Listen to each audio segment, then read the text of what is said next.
And there the problem stood until around 1860, when a great French neurologist by the name of Paul Bier-Broca reopened the issue of cortical localization and did it in the context of the neurology of language. What Broca did was the following. He encountered a patient who had an unusual language defect. These language defects are called aphasias. They're neurological defects in either articulation or expression of language, and they're usually due to strokes. And he encountered a very interesting patient who could understand language perfectly well, but who could not articulate language. He could not express himself in terms of language.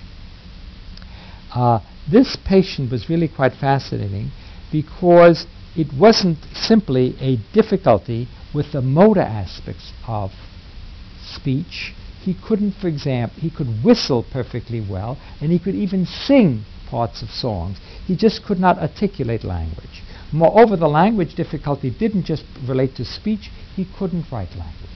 So he had completely lost the ability to express himself in terms of his linguistic capabilities, although he could understand language perfectly well. When this patient died and came to autopsy, Broca found something very interesting. He found that this patient had a lesion. Oh, I draw very badly here. Let me start again.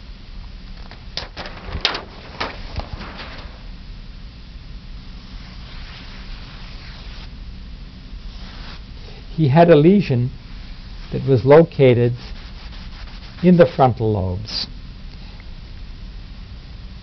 He now found 7 other patients who had a similar defect.